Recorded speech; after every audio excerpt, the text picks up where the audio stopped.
Haleluya. Kita buka firman Tuhan dalam kitab Efesus pasal ke-5.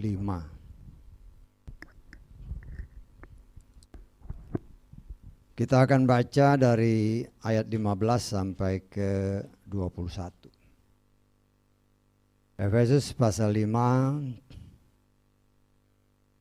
ayat 15 sampai 21. Kita akan baca semua ayat bersama-sama. Supaya bacaannya sama, kita baca sesuai dengan apa yang tertulis di depan ya. Efesus pasal 5 ayat 15 sampai 21 kita baca bersama 3, 4. Karena itu perhatikanlah bagaimana seharusnya kamu hidup, bukan seperti orang bodoh, melainkan seperti orang bijak. Seraya menebus waktu karena hari-hari ini adalah jahat. Agak beda dengan terjemahan saya ini ya. Terus kita baca aja. Karena itu janganlah kamu menjadi bodoh, melainkan pahamilah apa kehendak Tuhan. Dan janganlah dimabukkan oleh anggur yang di dalamnya ada ketidaksenonohan. Sebaliknya penuh dengan roh. Seraya berbicara kepada dirimu sendiri dalam mazmur dan kidung puji-pujian dan nyanyian rohani. Sambil bernyanyi dan bermazmur dengan hatimu kepada Tuhan. Dengan mengucap syukur senantiasa atas segala sesuatu dalam nama Tuhan kita Yeshua Hamasyah kepada Elohim dan Bapa, seraya saling menundukkan diri seorang terhadap yang lain dalam takut akan Elohim. Coba kita lihat ayat 15 ya. Saya baca yang saya punya ya, terjemahan saya ya. Karena itu lihatlah betapa hati-hatinya kamu harus hidup. Jangan seperti orang-orang yang tak berhikmat, tetapi seperti orang-orang yang berhikmat. Agak beda ya. Puji Bapak Yahweh, silakan duduk. Kita mengucap syukur atas pujian, penyembahan, kesaksian ya. Oleh kemurahan Tuhan kita boleh lakukan. Karena Tuhan kita itu Tuhan yang senang dipuji. Senang disembah, senang dimuliakan oleh anak-anaknya. Ya, karena nanti kita di sana juga hanya memuji-muji Tuhan. Kita mengucap syukur Tuhan terus memperbaharui kita hari lepas hari. Sehingga hati, lidah, mulut, bibir kita penuh dengan kidung pujian, penyembahan seperti apa yang tertulis. Ya, karena itu kita harus senantiasa melatih diri memuja-muji, menyembah Tuhan. Karena kita harus menyadari ketika kita melakukan itu sebagaimana tertulis, kita mengundang hadirat Bapa Yahweh. Ya. Dan kita percaya ketika kita mengundang hadirat Bapa Yahweh, Dia bertahta di atas puji-pujian kita. Dan kalau Dia bertahta di atas puji-pujian kita, di mana ada terang, kegelapan hilang lenyap. Ya. Kita mengucap syukur hari-hari ini di mana-mana ya. Di seluruh dunia. Banyak mereka yang menamakan diri umat Tuhan merayakan Natal ya, Natal. Saya hanya mengingatkan kita percaya Natal ya. Jadi jangan sampai kita tidak percaya Natal. Kita percaya Natal itu ada. Natal kelahiran. Natal itu artinya kelahiran, ya. Natal itu aslinya bahasa Portugis ya. Jadi bahasa Portugis Natal itu artinya kelahiran. Tapi kalau dalam bahasa Latin biasa disebut Dies Natalis, ya. Kalau saudara lihat umpamanya ada pengumuman, biasanya dipakai oleh perguruan-perguruan tinggi. Dies Natalis sekian, itu artinya hari jadinya perguruan itu, perguruan tinggi. Biasanya dipakai perguruan tinggi. Itu artinya hari lahir ya. Natal artinya kelahiran, Dies Natalis artinya hari lahir. Ya. Kita mau ucap syukur ya, kadang-kadang kita merasa dibilang sedih ya sedih, dibilang kasihan ya kasihan, ya. Karena apa yang dilakukan saat ini untuk itu menggenapkan apa yang tertulis dalam kitab Roma ya. Kalau kita baca kitab Roma pasal ke-10 ayat ke-1 sampai 3 kita baca ya. Saudara-saudara, tentu saja kesenangan hatiku dan permohonanku kepada Elohim demi Yesrael adalah untuk keselamatannya. Perhatikan ayat 2 ya. Sebab aku memberi kesaksian terhadap mereka bahwa mereka memiliki kecemburuan Elohim, tapi bukan atas dasar pengenalan. Sebab dengan tidak memahami kebenaran Elohim dan dengan berusaha untuk menegakkan kebenarannya sendiri, mereka tidak tunduk pada kebenaran Elohim. Ya, dalam terjemahan saya ayat kedua, aku memberi kesaksian tentang mereka bahwa mereka punya kesungguhan terhadap Elohim, sayangnya tidak berdasarkan pengenalan yang benar. Ya, jadi kita melihat itulah yang terjadi saat ini. Kalau kita bicara tentang, agak menyimpang sedikit ya. Kalau kita berbicara tentang Natal, mereka sungguh-sungguh nyanyi, memuji, sungguh-sungguh. Ya, tetapi tanpa pengenalan yang benar. Umatku dibinasakan karena kurang pengetahuan. Kenapa? Engkaulah yang menolak pengenalan itu. Karena engkau menolak pengenalan itu, yang engkau dibinasakan. Tuhan setia kepada firman-Nya. Ya. Kita percaya bahwa dari kitab Kejadian sampai kitab Wahyu, tidak ada satu ayat pun yang menyatakan bahwa Natal atau kelahiran Sang Juru Selamat itu pada bulan Desember. Tidak ada ayatnya. Ya.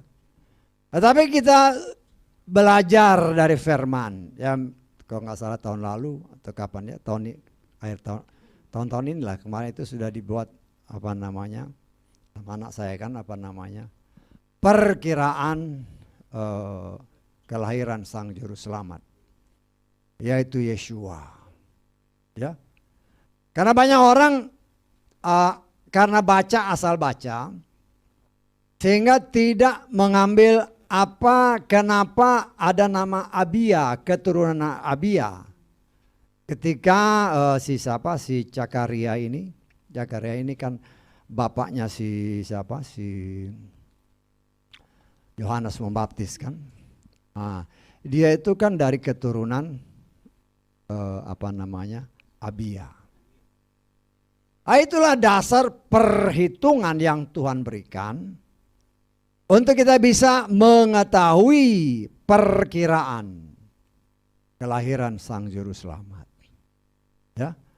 Nah, kita juga harus tahu bahwa hanya dalam 3 hari raya besar yang Tuhan perintahkan dari 7 hari raya yang Tuhan perintahkan dalam kitab Imamat, 3 hari raya semua orang Israel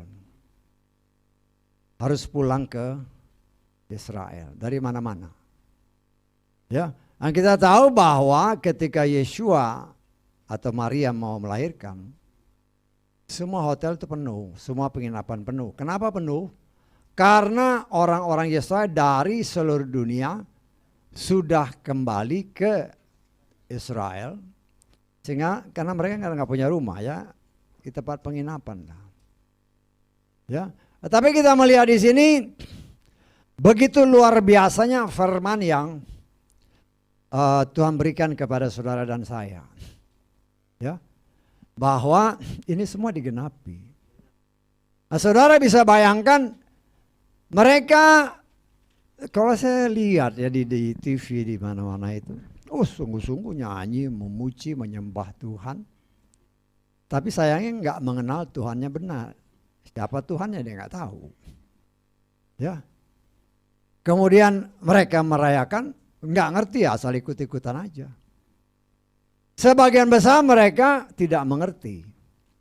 Hanya mengikuti apa kata pemimpinnya. Ya, kalau pemimpinnya belok ya sudah belok semua. Ya. Tuhan tidak menghendaki seperti itu karena Tuhan sendiri jelas berbicara, sempat tadi dikatakan dalam kesaksian, keselamatan itu urusan pribadi. Ya, jangan sampai kita tersesat karena gembalanya sesat. Kenapa gembala sesat? Karena gembala tidak mau menyelidiki firman Tuhan dengan benar. Ya, kita mengucap syukur ada live streaming begini biar orang semua, khususnya orang Nasrani, dengar. Ya. Bacalah di dalam kitab Imamat, khususnya pasal 23. Di situ jelas dinyatakan 7 hari raya yang memang harus dirayakan oleh orang-orang yang percaya kepada Bapa Yahweh di dalam Adonai Yeshua. Itu kan jelas 7 hari raya. Dan kita percaya bahwa salah satu hari raya yang merupakan kelahiran Sang Juru Selamat. Karena kan ada 7 hari raya, 3 hari raya yang semua orang Yesaya harus datang kembali ke Israel. Baik itu Paskah, baik itu Pentakosta, baik itu Tabernakel atau Pondok Daun atau Sukot. Ya. Nah, dari perhitungan-perhitungan yang sudah diberikan, ya, karena patokan itu Abia. Abia itu patokannya. Si Zakaria ini keturunan Abia, di situ dihitung. Kapan kira-kira si Elizabeth istrinya Zakaria melahirkan? Ya. Kemudian kapan si Maria melahirkan Sang Juru Selamat? Dan itu memang jatuhnya pada hari Tabernakel. Tetapi kita melihat sekarang sayangnya karena tidak berhati-hati. Tapi itu menggenapkan firman Tuhan. Yesus sendiri berbicara. Banyak yang dipanggil, sedikit yang terpilih. Dari yang terpilih pun masih ada yang jatuh. Nah, itu semua kan digenapkan. Walaupun sudah percaya Bapa Yahweh, percaya Yeshua Masiah, ya ini juga berbelok juga. Kenapa? Firman Tuhan tadi berkata sesuai terjemahan kita, ya, terjemahan saya ini, betapa hati-hatinya kita harus hidup. Betapa hati-hatinya kita harus hidup. Kita percaya bahwa saat-saat zaman kita ini, zaman gereja Laodikia, adalah zaman gereja akhir zaman. Zaman gereja di mana Yeshua sesuai dengan waktu yang ditetapkannya akan datang kembali ke dunia ini, menjemput kita di awan-awan, dan kita yang dari dunia ini akan diangkat, diraibkan. Wush. Banyak orang Nasrani tahu itu. Ya. Tetapi yang menjemput itu Yeshua, bukan nama yang lain. Ya. Tetapi itulah karena mereka percaya kepada pimpinannya, sehingga tidak memperhatikan pimpinannya itu sudah belok apa enggak ini. Ya. Pimpinannya tahu-tahu ya kelihatannya jalan lurus, saya udah mulai nyeleweng. Tetapi saya mengucap syukur ya. Berkali-kali kita diingatkan. Kan Yeshua sendiri berbicara. Akhir zaman seperti siapa?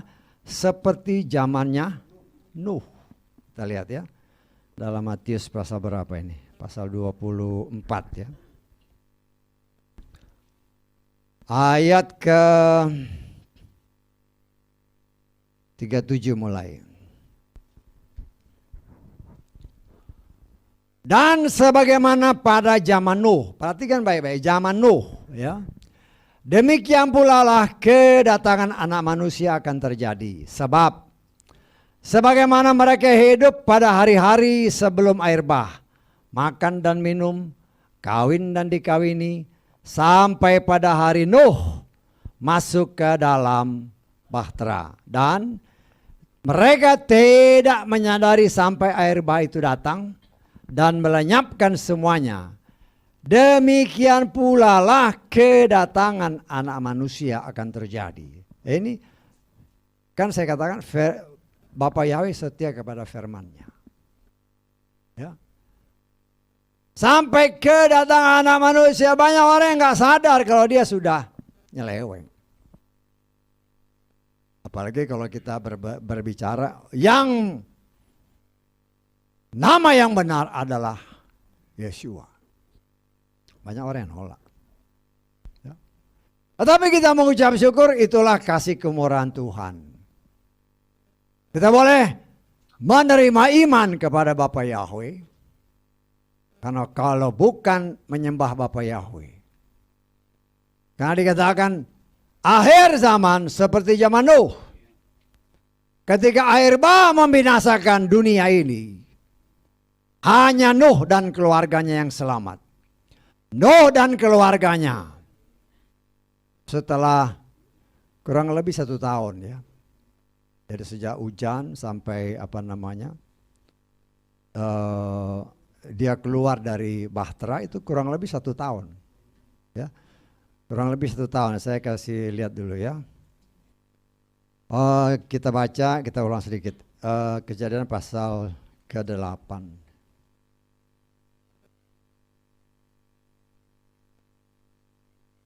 Kita ke-7 dulu, ke-7. Ayat ke-11 ya. Perhatikan baik-baik ya. Kejadian 7 ayat 11. Perhatikan baik-baik. Pada tahun ke-600, perhatikan, tahunnya tahun ke-600. Dalam kehidupan Nuh pada bulan yang kedua. Jadi umur Nuh 600. Pada bulan yang kedua, pada hari yang ke-17 bulan itu, pada hari itu segala mata air samudera raya terbelah dan tingkap-tingkap langit terbuka. Ya, pada umur 600, pada bulan kedua, pada hari ke-17. Terus kita lengkap ke Kejadian 8. Ayat ke-13. Ya. Terjadilah pada tahun ke-601. Perhatikan, tadi kan tahun ke-600 kan, umurnya si Nuh 600, sekarang umur Nuh 601, permulaan bulan. Hari pertama bulan itu, hari itu telah kering, air itu telah kering dari bumi dan Nuh membuka tudung bahtera itu dan memandang dan tambah permukaan tanah itu telah mengering. Perhatikan ayat 14. Dan pada bulan kedua, tadi kan tahun ke-600, bulan kedua juga kan. Ini tahun 600, pada 601 bulan kedua, pada hari ke-27. Tadi kan hari ke-17. Jadi 1 tahun lebih baru dia keluar. Jadi jangan sampai kita salah ya. Jadi seolah-olah sebentar enggak. 1 tahun dibutuhkan sejak air pertama dicurahkan Tuhan sampai kemudian air bah melanda. Kemudian setelah 1 tahun lebih 10 hari baru Nuh keluar sesuai perintah Tuhan. Ya, sesuai perintah Tuhan. Dan kita melihat, karena sudah di sini kita lihat mengulang sedikit ya. Kita lihat Kejadian 8 ayat ke 7. Ya.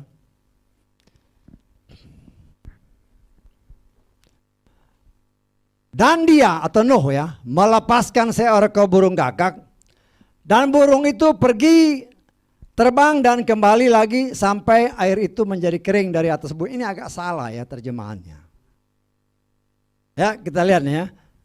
Kita lihat ayat 7. Ya. Burung itu pergi terbang, kemudian kembali lagi. Bisa ditangkap? Itu kurang tepat. Kita lihat di King James ya. King James. And he sent forth a raven, which went forth to and fro. Jadi dia muter-muter aja. Kenapa? Burung gagak itu kan melihat banyak mayat. Bisa ditangkap? Jadi dia nggak perlu balik. Mayat itu makanan dia. Bisa ditangkap? Jadi kalau yang tadi kan kembali. Sebenarnya enggak, dia keliling-keliling aja. Karena banyak mayat. Nah, kemudian kita lengkap ayat ke-8. Ya. Dia melepaskan seekor burung, ayat ke-8. Dia juga melepaskan darinya burung merpati. Nah, lihat nih burung merpati sekarang. Untuk melihat apakah air itu telah berkurang dari terus permukaan bumi. Burung merpati dia lepas. Ya.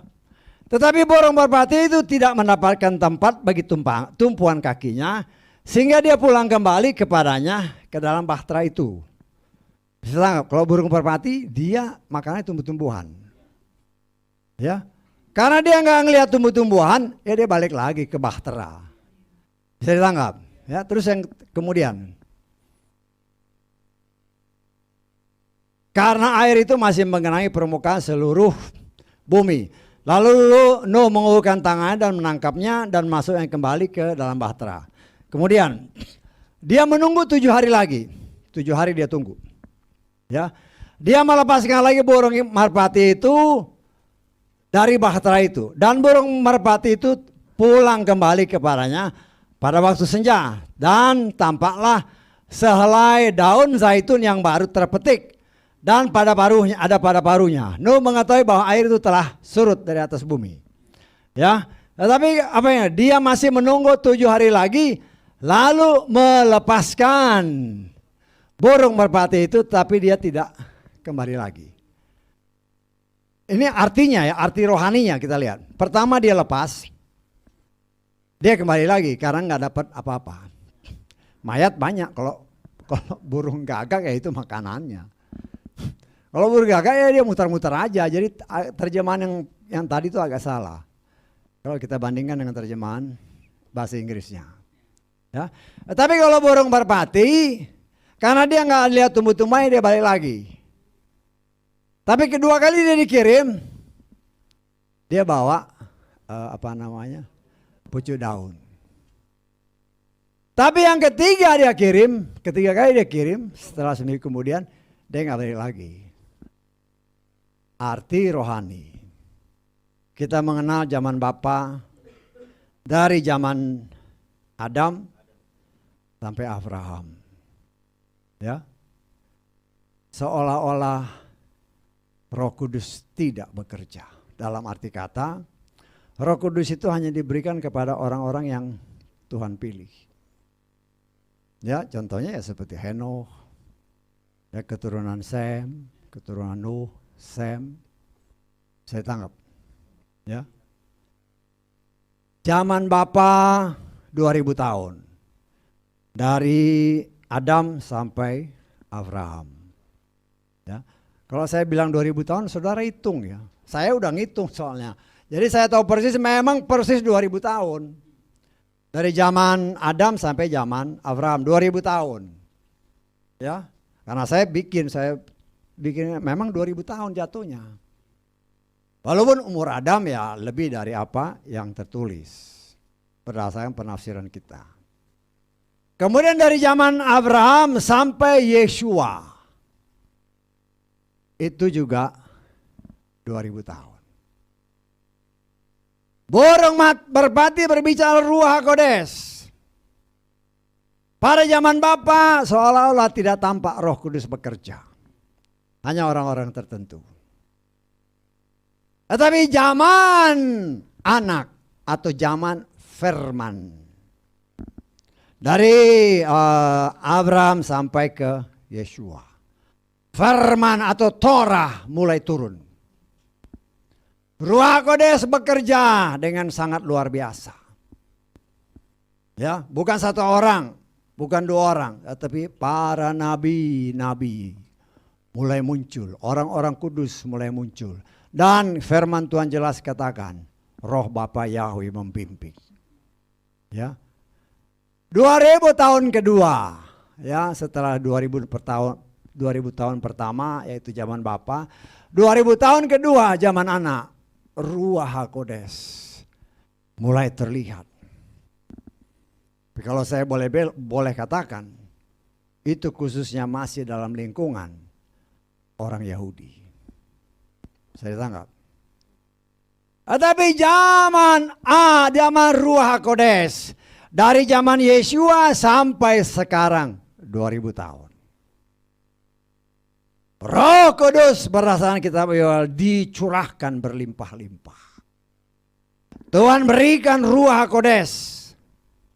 Karena Roh Kudus inilah yang mengajar kita, yang mengingatkan kita akan firman Tuhan, dan yang memampukan kita untuk bisa melakukan firman dengan benar.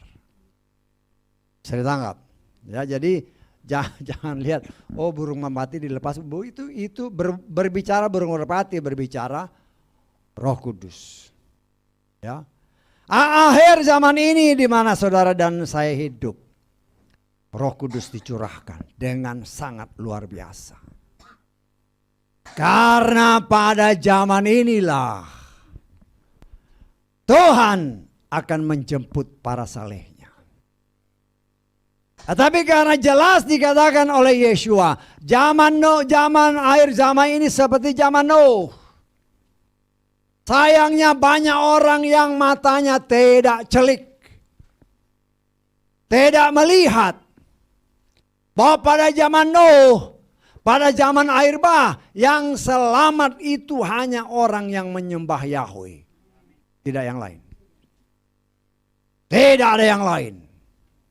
Terus bagaimana Yeshua? Yeshua itu artinya Yahweh yang menyelamatkan, bukan Yesus. Tapi kita melihat, saya kadang-kadang sedih, ada sukacita, ada sedih. Sukacita melihat, luar biasa orang menyanyi memuja Tuhan. Tetapi kata kitab Roma, mereka tidak berdiri dalam kebenaran yang benar. Karena mereka tidak memuja Tuhan yang benar. Ya, kita tidak menghakimi orang, tetapi kan kita berdasarkan firman. Karena itu dikatakan dari pembacaan tadi, betapa hati-hatinya engkau harus hidup. Zaman Nuh, zaman kerusakan. Zaman babak belur, zaman Sodom dan Gomora. Ya. Pada zaman Nuh, diulang lagi zaman Sodom dan Gomora. Ya. Sekarang ini semua yang terjadi zaman Nuh yang terjadi pada zaman Sodom dan Gomora terjadi pada zaman ini. Ya, dan kita melihat bahwa penderitaan-penderitaan yang dialami oleh orang-orang kudus Tuhan, orang-orang yang dibenarkan oleh Tuhan. Ya. Seolah-olah terjepit. Ya, kalau kita dengar kesaksian-kesaksian tadi kan, makin naik, makin kecil jalannya. Ya. Kita mengucap syukur, Tuhan kasih ingat. Ya. Tetapi kan itulah kasih karunia, itulah kasih Tuhan. Artinya Tuhan tidak mau paksa. Mau ikut, oke, tidak mau ikut ya sudah. Karena itu Yeshua berkata, follow me, ikutlah aku. Ikut, ya terserah kan. Ya, Tuhan tidak mau paksa. Tetapi kita kalau kita mau selamat ya ikut. Jangan macam-macam. Ya. Walaupun kita melihat, ya kadang-kadang kita kasihan orang-orang ini. Ya. Kalau diberitahu kadang-kadang marah. Ya. Tetapi kita juga harus berhikmat. Ya. Harus berhikmat artinya Kalau mereka, kamu nggak Natalan, jangan bilang nggak Natalan ya. Itu juga salah. Kalau ada orang yang, kamu Natalan nggak? Oh saya nggak Natalan, oh itu salah. Berarti engkau menyangkali Yesus lahir. Saya Natalan tetapi bukan hari ini.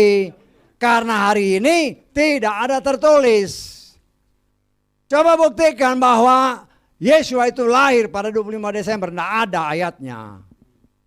Tidak ada ayatnya. Oh tetapi di Israel sana orang merayakan Natal ya. Apakah semua orang Israel merayakan Natal? Tidak. Karena tidak semua orang Israel percaya Yesus. Tidak. Karena bagi orang Israel, Yesus itu nggak ada artinya. Nggak ada artinya. Ya, nggak ada artinya. Nah, kita kan sudah dibuka.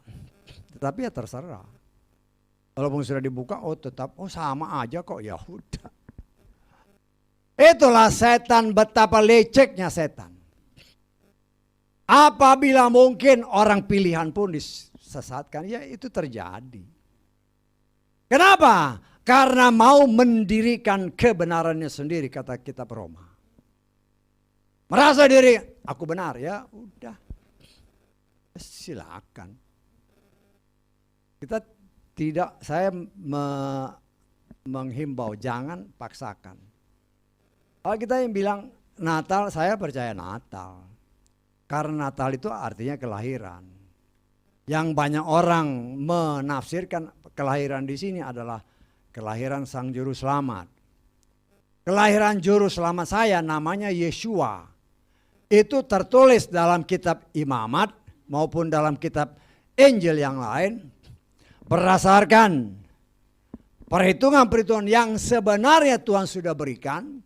Hanya karena orang tidak mau menelitinya, menyelidikinya dengan sungguh-sungguh, sehingga mereka tidak mau mengikuti apa yang tertulis. Ya. Nah, kalau dipuji, disembah, bukan Yahweh, ya buat Yahweh itu tidak ada artinya, nggak ada artinya. Kan tertulis sembahlah Yahweh, beribadahlah kepada Yahweh, kepada siapa kau ibadah? Ya. Jangan heran apabila Matius pasal 7 ayat 20 dan seterusnya. Tuhan saya begini, Tuhannya siapa? Ya, saya pernah katakan kepada saya, itu Tuhan itu misteri ya. Karena kan orang-orang yang ngomong, saya menyembuhkan orang sakit demi namamu. Mu-nya itu siapa? Siapa mu-nya? Oh buktinya mujizat terjadi. Jangan ketipu, setan masih bisa bikin mujizat. Ya. Nah kita karena itu firman Tuhan jelas mengatakan betapa hati-hatinya kita harus hidup. Jangan terjebak dengan pengajaran-pengajaran yang menyeleweng dari firman. Siapapun ya. Ya penyembah-penyembah Yahweh juga banyak juga mulai melenceng. Ya. Ya jangan heran karena memang terpilih. Tapi yang terpilih pun banyak yang nyeleweng. Ya, karena bukan untuk kemuliaan Tuhan, hanya pakai hikmat manusia, sehingga tidak melakukan apa yang tertulis. Ya kita sih di sini belak-belakan aja lah. Ya, karena saya berbicara ini kita mengucap live streaming, tapi bagi saya pelayanan ini khususnya untuk jemaat.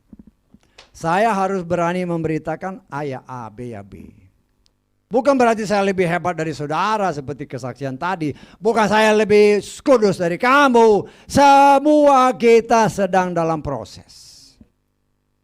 Kita semua sedang berlomba. Kita semua sedang dikuduskan oleh firman. Yang menguduskan itu hanya firman. Tidak ada yang lain. Ya.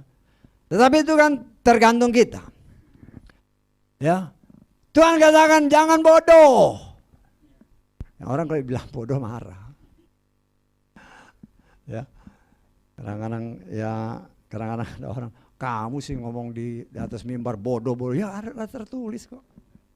Ya kan? Tapi kan banyak orang nggak bisa terima. Jangan bodoh, kata firman Tuhan. Dan banyak orang yang menolak. Ya, padahal itu tertulis. Nah, kalau seperti Yeshua mengatakan kepada orang, bapakmu setan. Coba saudara, kalau kita ngomong bapakmu setan, marah nggak orang? Marah orang. Tapi kan Yesus bilang dalam kitab Yohanes, bapakmu setan. Artinya dia anak setan. Bagaimana anak setan? Kita kan sudah belajar, kita belajar menafsirkan. Dari mana benih lalang itu? Ya. Tapi banyak orang yang nggak bisa terima. Dengan berbagai macam penafsiran, harus begini, harus berdasarkan, segala macam ilmu-ilmu pengetahuan dia keluarin. Karena itu Yesus sendiri berbicara, hati-hati dengan filsafat-filsafat orang. Ya. Kita hanya mengandalkan dan percaya kepada firman, karena Tuhan setia kepada firman-Nya. Ya. Nah, kita belajar, ayo. Jadilah orang yang berhikmat. Artinya kata firman Tuhan dalam kitab 1 Korintus. Kita lihat 1 Korintus 1 ayat 24 ya.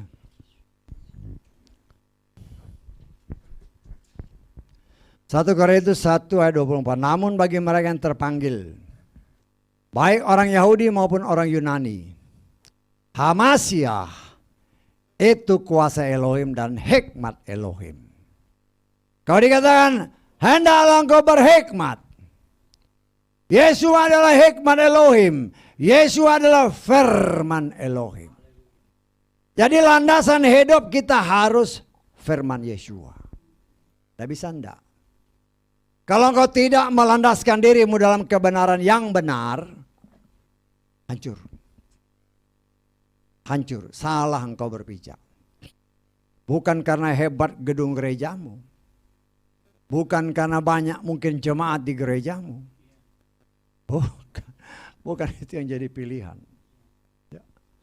Banyak orang, gereja saya besar. Jemaatnya banyak. Saya dulu pernah kita pelayan di daerah Jawa Timur sana kan. Kita pergi, ada banyak macam gereja-gereja. Pendeta-pendeta. Salah satu pendeta. Pak, saya gereja ini. Saya nggak usah sebutlah namanya. Jemaat saya sekian ribu. Bagus Pak. Kemudian yang punya rumah ini, ada jemaat yang sakit. Saya undanglah kan. Ayo, para pelayan Tuhan kita berdoa untuk orang ini. Kita lihat, mana yang pendeta katanya jemaatnya paling banyak, paling belakang dia. Jemaat yang punya jemaatnya paling banyak justru paling belakang. Kalau dia merasa hebat ya maju ke depan lah. Tetapi itulah kita lihat. Yang mereka pentingkan adalah kuantitas, bukan kualitas. Ya, sedangkan Tuhan mencari kualitas, bukan kuantitas. Kualitasnya bagaimana? Mutunya gimana? Bukan hebatnya engkau, kayanya engkau.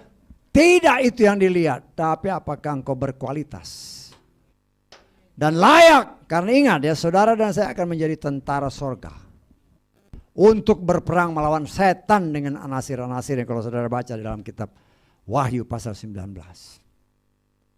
Kita akan menjadi tentara sorga. Ya kalau kita pengkhianat ya nggak bisa. Yeshua tahu ini orang jiwa pengkhianat. Ya.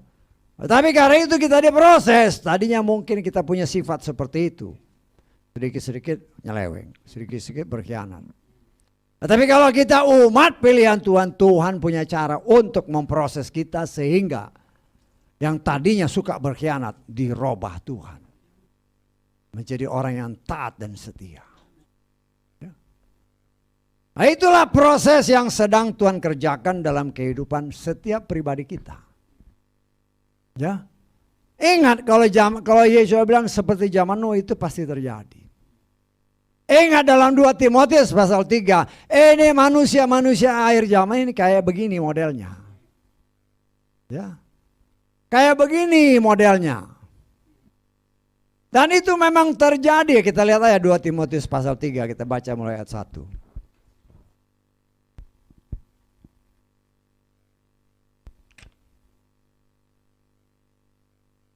2 Timotius 3 mulai 1.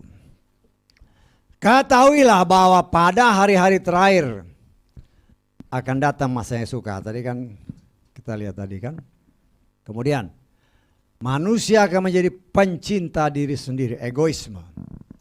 Pencinta uang, pembual, takabur, penghujat, tidak patuh kepada orang tua, tidak tahu bersyukur, tidak kudus, tiada kasih sayang, tidak mau berdamai, penuduh, tiada kendali diri, ganas, benci akan kebaikan, pengkhianat, ceroboh, pongah, cinta akan kesenangan, lebih daripada cinta akan Elohim.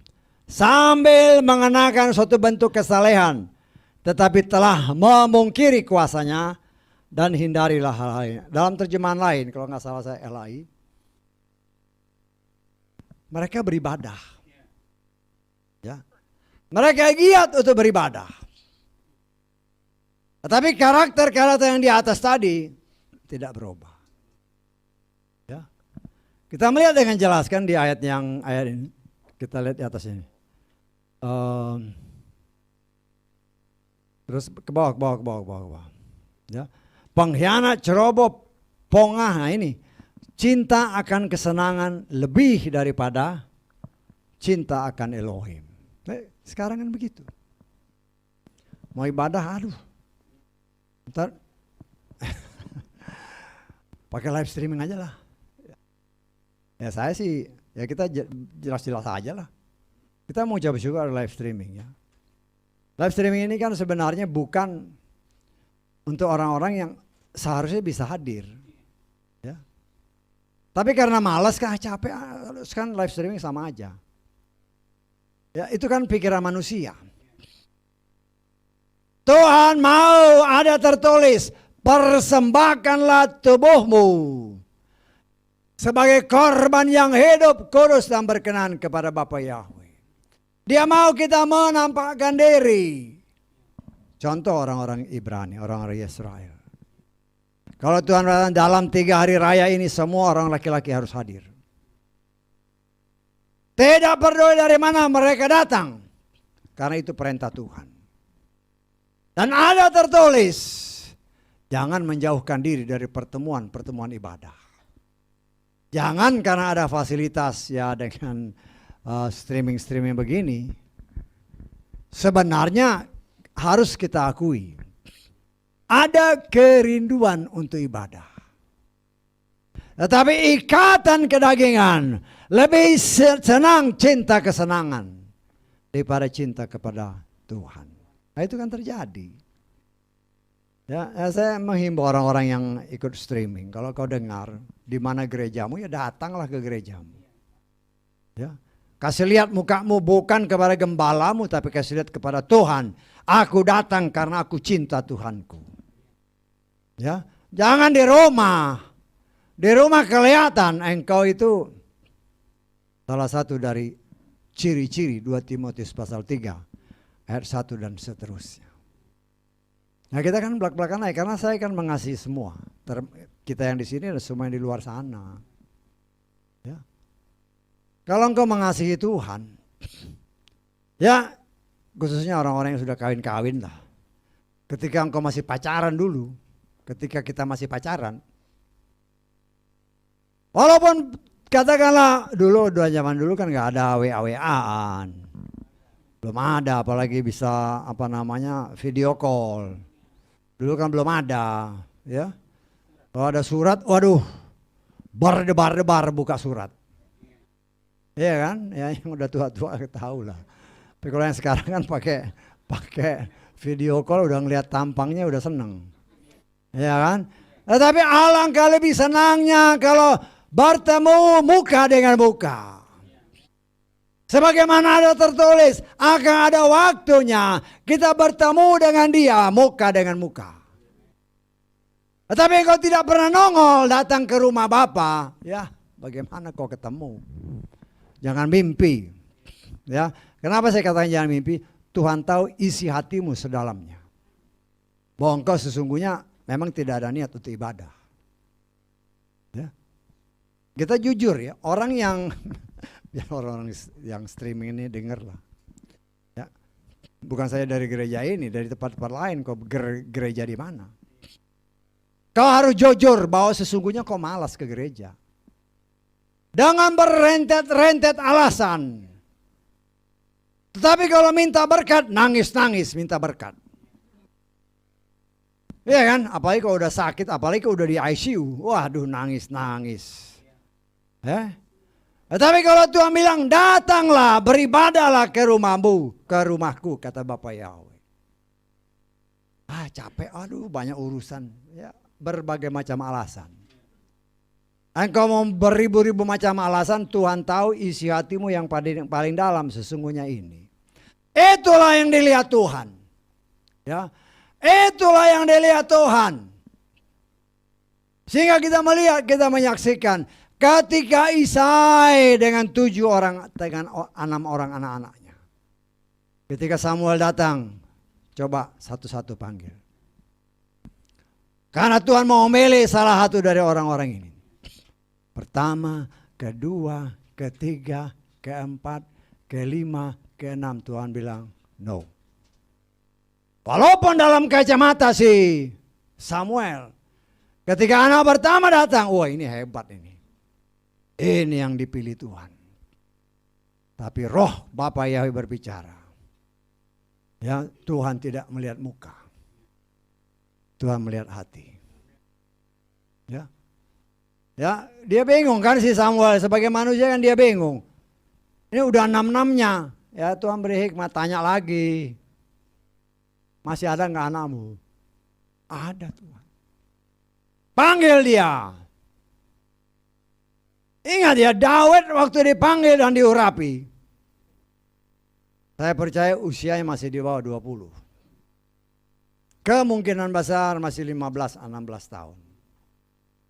Dia kan punya 6 saudara, termasuk dia 7. Ada tertulis, orang yang menjadi tentara Israel harus berumur 20 tahun ke atas. 3 daripada saudara Daud sudah menjadi tentara. Pertama, yang kedua, yang ketiga. Katakanlah yang ketiga ini umur 20 tahun, dia harus jadi tentara. Katakanlah umurnya beda setahun-setahun, kita boleh nafsir kan? Beda setahun-setahun. Berarti yang nomor 4 itu 19 tahun.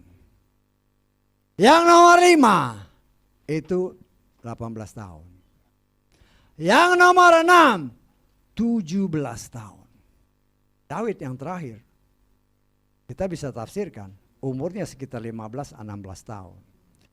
Anak muda. Tadi berkali-kali dikatakan anak muda. Firman Tuhan berkata, bagaimanakah orang muda mempertahankan hidupnya supaya tetap berkenan di hadapan Bapa Yahweh. Mazmur 119 ayat ke 9. Mazmur 119 ayat 9. Dengan apa seorang muda membersihkan jalan-jalannya? Hanya dengan apa? Menjaganya sesuai dengan firman-Mu. Nah, Tuhan kan hanya bisa mengimbau. Ya. Daud umur 16 tahun, 15-16 tahun. Tetapi dia punya iman yang sungguh. Karena dia yang paling kecil, dia ya biasanya anak yang paling kecil kan disuruh-suruh sama kakak-kakaknya kan. Ayo kamu aja gembalain domba. Nah, dia gembalain domba, itulah kemurahan Tuhan. Dia punya kesenangan memuji Tuhan. Main suling, main harpa, segala macam. Di dalam kesendirian dia memuji Tuhan. Di dalam menjalankan tugas sebagai gembala, walaupun mungkin domba-dombanya 2-3 ekor. Tapi dengan setia dia lakukan, tetapi dengan setia dia memuja-muji Tuhan. Inilah yang dilihat Tuhan. Artinya orang muda khususnya, dan kita juga orang-orang yang sudah lebih tua. Saya nggak mau bilang orang yang tua, Kita ini semua jiwa muda. Karena kita jadi pengantin Hamasia kok. Pengantin itu jarang yang ya boleh dikatakan masih muda semua kan. Ya. Masih muda, jiwa muda. Karena kita pengantin Hamasia. Bagaimana kita mempertahankan supaya kita hidup kudus? Ada tertulis hanya dengan firman. Karena itu berulang kali dari atas mimbar ini saya katakan kepada saudara kita semua. Baik yang ada di sini maupun yang ada di luar sana. Tanpa firman engkau gagal. Oh buktinya saya berhasil. Sekarang kau berhasil. Tapi dengan mulutmu yang seperti itu. Engkau lihat nanti. Akan menjadi pedang yang menusuk engkau kembali. Supaya Bapa Yahweh dipermuliakan. Tanpa Tuhan. Semua nothing. Semua tidak ada apa-apanya. Tetapi ketika Daud yang mengandalkan Bapa Yahweh. Dan Tuhan melihat hati seorang Daud. Gembala. Tidak pernah terpikir dalam hati bapaknya si Isai. Tidak pernah terpikir dalam hatinya si Daud. Dia jadi raja. Tidak ada. Tetapi apa yang tidak dipikirkan ada tertulis. Itulah yang disediakan Tuhan. Bagi siapa? Bagi orang-orang yang mengasihi Dia. Nah kita koreksi diri sendirilah. Ya. Koreksi diri sendiri. Saudara bisa bayangkan dari kesaksian-kesaksian yang kita dengar. Bagaimana kasih seorang orang tua terhadap anak-anaknya. Karena mereka begitu mengasihi anak-anaknya. Bagaimana terlebih Bapa di sorga, engkau dan saya adalah anak-anaknya. Dia datang ke dunia ini sebagai Yeshua untuk menyelamatkan kita dari kebinasaan. Karena begitu besar kasih Bapa Yahweh. Sehingga dianugerahkannya anak yang tunggal. Menjadi korban mengganti saudara dan saya. Yang seharusnya mati binasa karena dosa. Tapi dosa kita ditanggungnya. Supaya kita selamat. Bagaimana pilunya hati Bapa. Pilunya hati orang tua. Apabila anak-anaknya binasa. Pilu hatinya. Apalagi Bapa Yahweh. Tapi Bapak ya sudah berikan jalan. Ini jalannya kalau kau mau selamat ini satu-satunya. Nggak ada yang lain.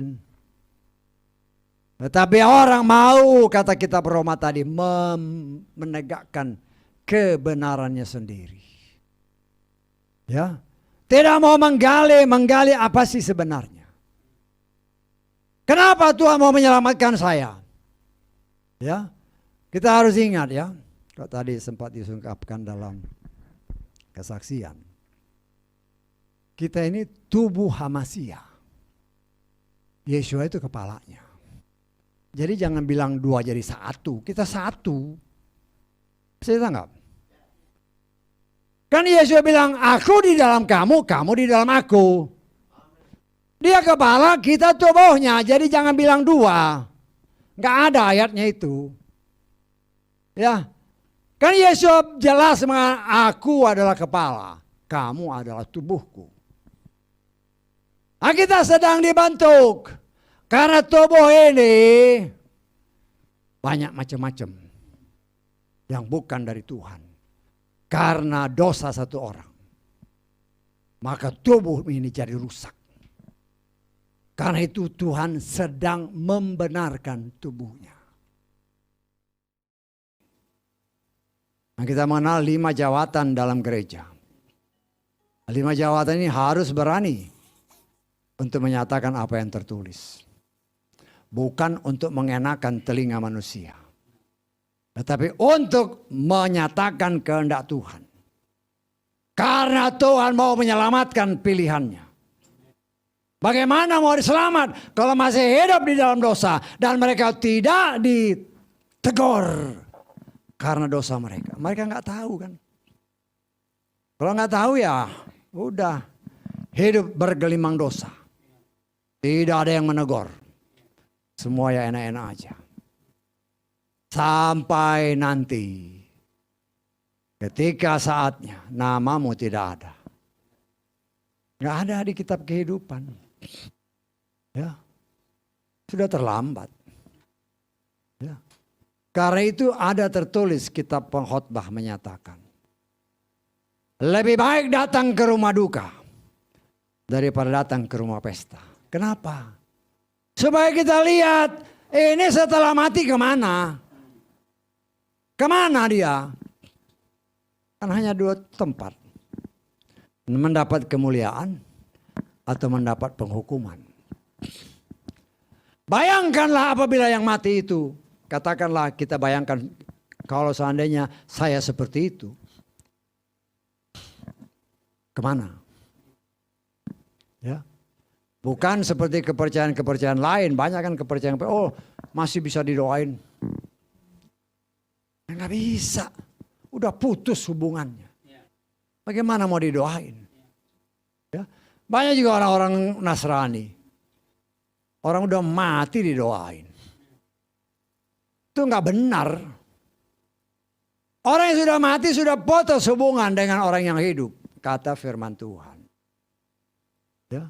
Nggak ada lagi tempatnya. Itu urusannya sudah lain. Itu sudah urusannya dengan Tuhan yang Maha Kuasa. Kalau engkau hidup di dalam firman, pasti ada tempatnya. Aku pergi untuk menyediakan tempat bagimu. Tetapi kalau engkau tidak setia, tidak ada tempat, kosong. Tempatmu ya api yang berkobar-kobar. Ya. Tetapi itulah saudaraku yang dikasih oleh Bapa Yahweh. Kata firman Tuhan. Pahamilah kehendak Tuhan. Tuhan mau kita memahami. Apa sih maunya Tuhan? Tuhan mau saudara dan saya selamat. Titik. Bapa Yahweh mau anak-anaknya selamat. Tapi saya katakan, berulang kali saya katakan. Bapa Yahweh setia kepada firman-Nya.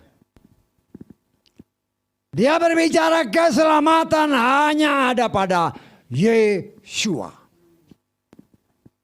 Kalau engkau tidak mengikuti jalan Yeshua, berarti engkau tidak akan selamat. Ya. Tapi kan banyak orang yang masa bodoh amat. Ya. Kita menjalani hidup ini. Kan kita satu kali hidup. Hati-hati ya, jangan percaya dengan omongan seperti itu. Saya tidak mengajarkan saudara kita hidup satu kali di muka bumi. Tidak. Orang lain di luar sana mungkin berbicara kita hidup hanya satu kali, ya nikmatilah hidup. Tidak. Bukan itu iman kita. Karena ada tertulis. Kalau saudara taat dan setia hidup dan berjalan dalam firman-Nya, kita akan memerintah di muka bumi ini 1000 tahun lamanya bersama Dia. Walaupun mungkin ya sebelum masa pengangkatan kita sudah diangkat lebih dahulu. Artinya kita sudah tidur. Artinya dalam pandangan manusia umumnya kita sudah mati. Tetapi karena di dalam pandangan Tuhan kita ada tidur. Ketika sangkakala berbunyi. Karena tidur dia bangun. Saya tangkap. Kalau dia mati ya nggak bisa bangun. Kalau saudara tidur di rumah ada trompet ya pasti kaget kan. Sama seperti itu dalam pandangan Tuhan. Orang yang mati dalam Tuhan dia tidur. Sehingga ketika sangkakala berbunyi dia bangun. Dan dia angkat oleh Tuhan. Karena itu jelas kitab Tesalonika menyatakan. Ya, jangan salah berpikir. Banyak orang-orang yang menamakan diri orang Nasrani. Orang sudah mati ditangisi. Ya, waktu dia masih hidup dibenci. Dia mati kau tangisi. Buat apa? Nggak ada gunanya. Ya. Karena ada tertulis dalam 1 Tesalonika pasal 4. Kalau saudara baca ayat 16, 17 dan seterusnya. Ayo kita baca aja lah. Kita baca aja. Ayat 16 tuh atas saya. Sebab dengan satu seruan, dengan suara penghulu malaikat, dan dengan sangkakala Elohim, dia akan turun dari sorga. Dan orang-orang yang mati dalam Hamasya, ya perhatikan, mati dalam Hamasya, bukan mati apa yang lain, mati dalam Hamasya. Mereka akan pertama-tama bangkit. Kemudian kita yang hidup yang masih tinggal akan diangkat bersama-sama dengan mereka dalam awan ke dalam pertemuan Tuhan di angkasa, dan demikianlah kita akan senantiasa berada bersama dengan Dia. Kita lihat ayat 15. Ayat 15. Perhatikan ayat 15 ya. Sebab kami mengatakan hal ini kepadamu dengan firman Tuhan, bahwa kita yang hidup yang masih tinggal hingga kedatangan Tuhan sekali-kali tidak akan mendahului mereka yang telah meninggal. Ya, kita baca ayat atasnya lagi, ayat 14. Ya, sebab jika kita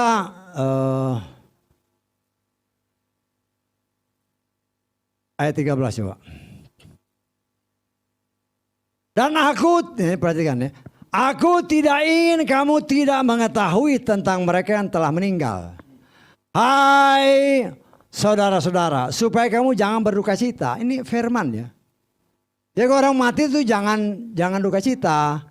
Sebagaimana pula orang-orang lain tidak mempunyai pengharapan. Kalau saudara baca seterusnya. Pernah ada seorang teman orang Malaysia. Saya kerja di sana kan. Dia ngomong sama saya, Pak, saya heran. Orang-orang ini, orang mati kok pada nyanyi-nyanyi. Loh. Itulah iman kita sama iman mereka beda. Orang yang percaya Yeshua, ketika ada orang yang meninggal di dalam Yeshua, ya kecuali nggak dalam Yeshua ya repot. Kalau dia meninggal dalam Yeshua, kita harus bersuka cita bahwa dia sudah pulang dahulu. Kita lihat Ayub pasal 14 ayat 14. Ayub pasal 14 ayat ke-14.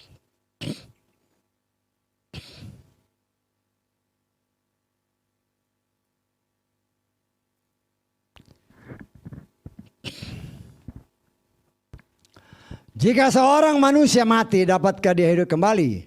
Aku akan menunggu seluruh hari pergumulanku sampai tiba perubahanku. Ayat 15.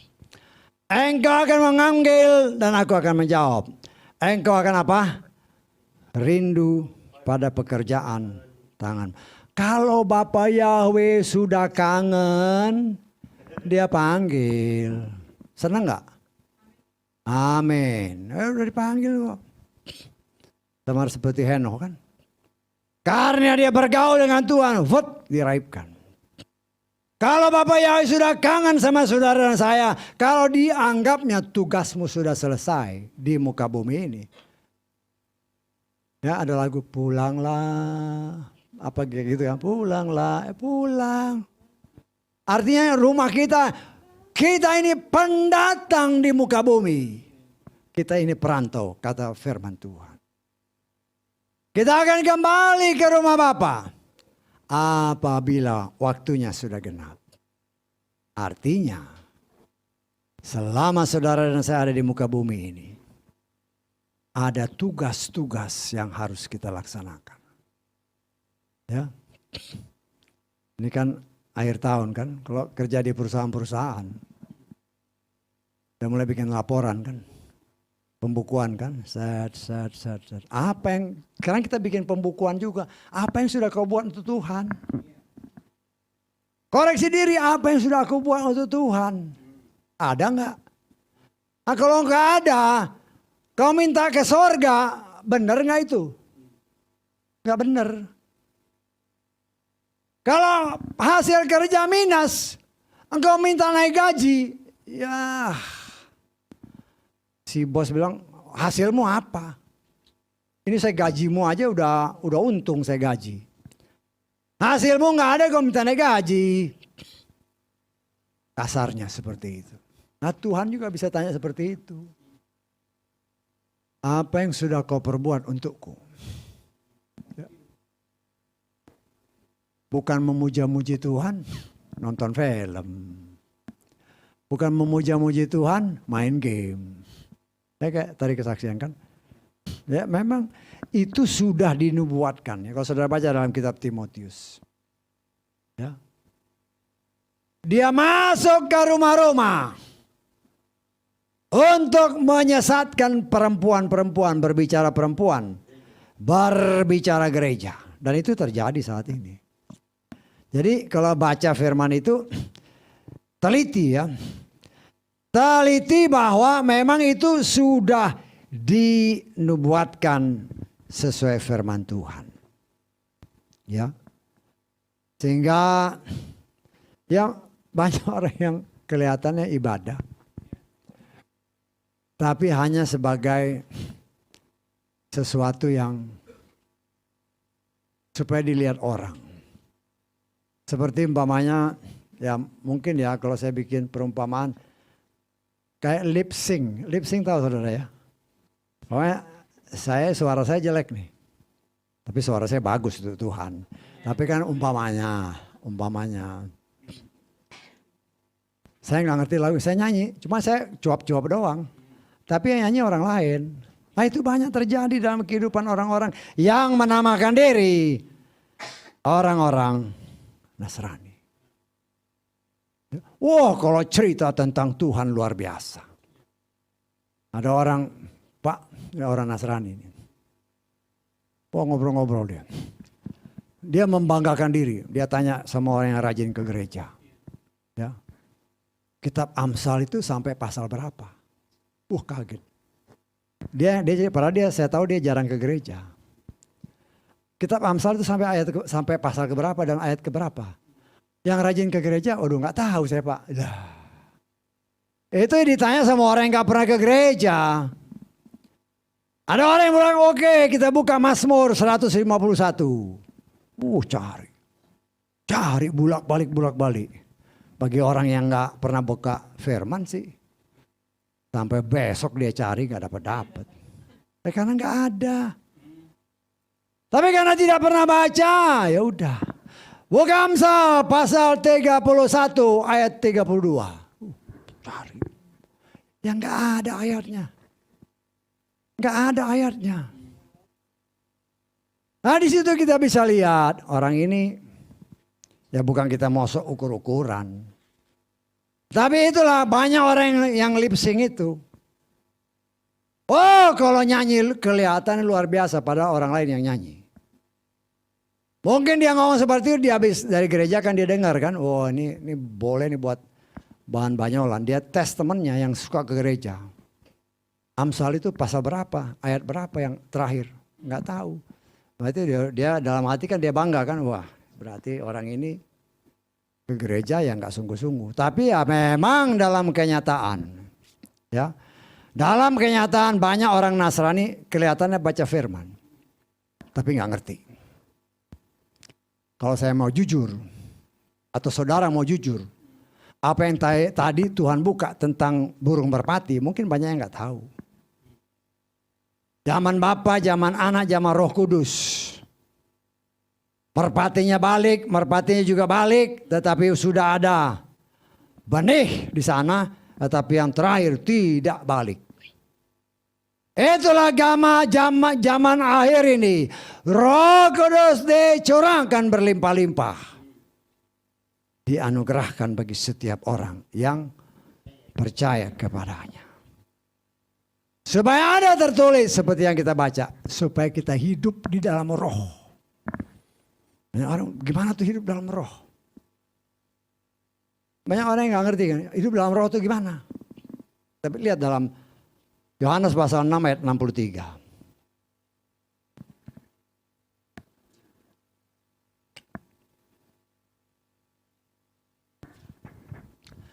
Rohlah yang memberi kehidupan, daging sama sekali tidak berguna. Perhatikan ayat selanjutnya. Firman yang aku katakan kepadamu adalah apa? Roh. Dan dialah kehidupan. Artinya apabila saudara dan saya mau menggali firman dan hidup di dalam firman, ada tertulis. Lihat Roma pasal 8 ayat 1. Roma 8 ayat 1. Oleh karena itu sekarang tidak ada, perhatikan ya. Sekarang tidak ada penghukuman bagi mereka yang ada di dalam Hamasiah, Yesua, yang tidak hidup menurut daging tetapi menurut roh. Oh, kita terjemahkan selanjutnya, kalau orang hidup dalam firman, dia tidak akan dihukum. Bisa ditangkap. Firman itu roh. Kalau kita hidup sungguh-sungguh dalam roh, tidak ada penghukuman. Itu jaminan Tuhan. Tetapi yang menjadi masalah, apakah kita hidup dalam firman? Ya mau hidup dalam firman gimana? Baca firman yang nggak pernah. Saya kan karena kita nyanyi kan, ku renungkan firman-Mu siang dan malam, banyak pembohong di gereja. Padahal karena dia bohong sama Tuhan itu. Apa dia benar-benar memeditasikan firman Tuhan siang dan malam? Jangan-jangan dia buka sudah bagus seminggu sekali. Tapi kalau nyanyi merenungkan firman Tuhan siang dan malam, pembohong. Ingat itu pembohong. Karena apa yang kau keluarkan itu tidak benar. Kau bohong sama Tuhan lagi bohongnya. Lihat, hebat kan, banyak gereja yang nyanyi, luar biasa. Tapi pembohong besar. Orang pembohong jangan harap masuk surga. Nah, kita belak-belakan aja supaya kita, bukan saya katakan saya sudah lebih baik dari saudara. Kita sama-sama belajar. Karena itu sebagaimana tertulis dalam kitab Yakobus. Cepat mendengar, lambat untuk berkata-kata. Artinya kalau kita dengar, kita olah dulu. Karena emosi kan. Dengar, emosi langsung mau jawab. Tapi Tuhan mengajar saudara dan saya, kita dengar, ya kita tenang. Kita olah dulu, boleh nggak dijawab? Ya. Kalau boleh ya kita jawab sesuai apa yang tertulis. Apa yang ada dalam hatimu, itulah yang keluar dari mulutmu. Kan firman Tuhan katakan begitu. Ya. Jadi jangan tertipu, karena banyak juga ada orang-orang namanya orang Nasrani. Ada orang kan begitu. Wah, walaupun saya kayak begini kan Tuhan lihat hati saya. Ketipu kau sama setan. Ya. Orang yang suka pembual, suka bohong. Tapi kan Tuhan tahu isi hati saya. Tahu, Tuhan tahu isi hatinya busuk. Nah, kita harus belak-belakan aja. Tuhan tidak mau kita seperti itu. Tuhan tidak mau kita munafik. Roh kemunafikan seperti apa yang dikatakan dalam kitab Timotius tadi. Kalau kita mau, Tuhan akan singkirkan. Artinya ada kerjasama antara kita dengan Tuhan. Kalau nggak ada kerjasama ya nggak bisa. Kalau kita mau pada Tuhan, saya ini begini. Saya mau berubah. Tolonglah supaya saya bisa berubah. Firman Tuhan mengajak saudara dan saya kembali. Ya, biar roh, saya senantiasa berdoa, biar roh pujian, penyembahan ada dalam hati kita semua. Dalam jemaat ini Tuhan penuhi. Sehingga otomatis kita sering nyanyi. Ya, kalau kau masak nyanyi, jangan nyanyi dunia ya, nyanyi memuja Tuhan. Mau mandi, mau tidur, nyanyi. Karena saya percaya ketika kita tidur pun, karena roh Bapa Yahweh itu hidup, dia tidak tidur. Maka kalau kita mendengar orang tidur pun, dia nyanyi. Heran.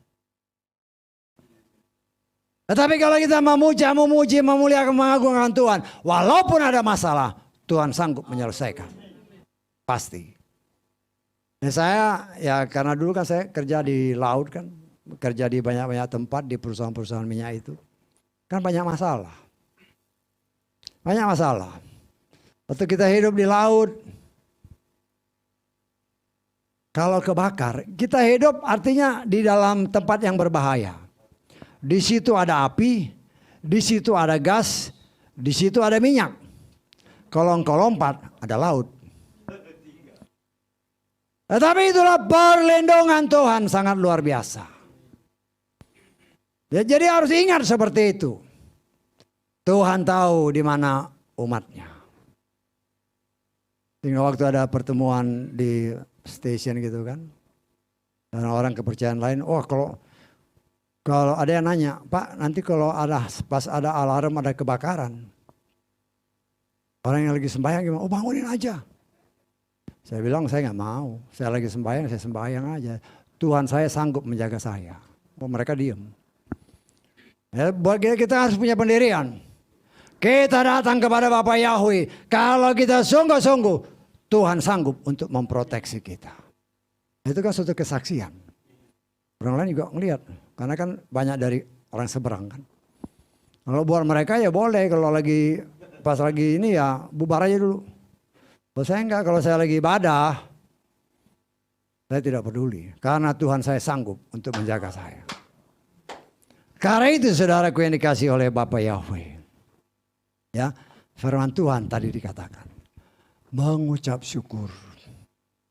Kita hidup itu mengucap syukur. Kita bisa duduk itu, ingat ya, duduk aja mengucap syukur. Kenapa enggak semua orang bisa duduk? Enggak semua orang bisa berdiri, enggak semua orang bisa jalan. Banyak orang di rumah sakit itu enggak bisa ngapa-ngapain, hanya tergantung dari alat-alat. Kita masih bisa hidup, kita masih bisa memuji Tuhan. Pergunakanlah kesempatan ini untuk kemuliaan Tuhan. Kesempatan Tuhan berikan. Tetapi keputusan ada di tangan masing-masing.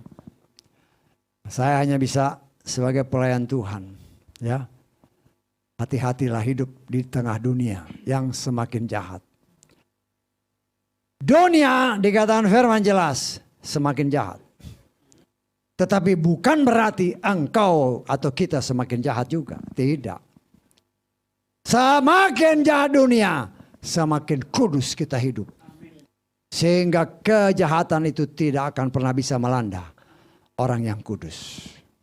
Haleluya. Amin. Mari kita bangkit berdiri.